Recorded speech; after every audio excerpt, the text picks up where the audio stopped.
réclamait sa libération. L'armée et la garde nationale n'ont pas rejoint les mutins. Le président béninois doit diriger une médiation. Il a été envoyé par la CEDEAO sur place et puis on apprend que le secrétaire général de l'ONU a parlé au président Bazoum au téléphone. Le point de la situation avec État Nadji. Sur leur banderole, on peut lire « Nous ne voulons plus de coup d'État ». Des manifestants par centaines dans les rues de Niamey, venus apporter leur soutien au président Mohamed Bazoum. Des Nigériens de tout âge, rassemblés ici devant l'Assemblée nationale, quand d'autres qui ont tenté de s'approcher du palais présidentiel ont été dispersés par des tirs de sommation. Derrière ces coups de feu, des membres de la garde présidentielle, accusés de retenir le chef de l'État dans le bâtiment. La situation reste pour l'heure confuse.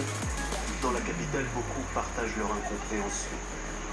Il n'y a personne qui connaît cette expérience. On se lève un bon matin, on dit ah, il y a quelqu'un qui s'est décidé à aller prendre le président en otage et à essayer de lui faire signer quelque chose pour qu'il démissionne. C'est impossible. Et là, tout le peuple est sorti pour montrer son mécontentement. On soutient Bazoum à 100% car il a été élu par le peuple. Et nous allons leur montrer à ces gens que ça ne se passera pas comme ça.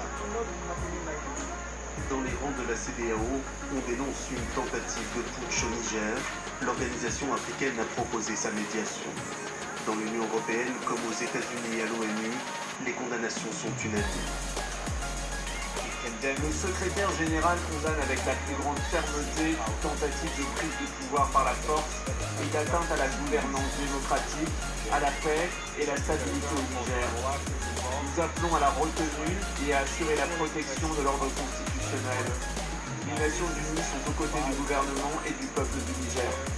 Le Niger, partenaire privilégié de la France dans le Sahel, a une histoire jalonnée de coups d'État.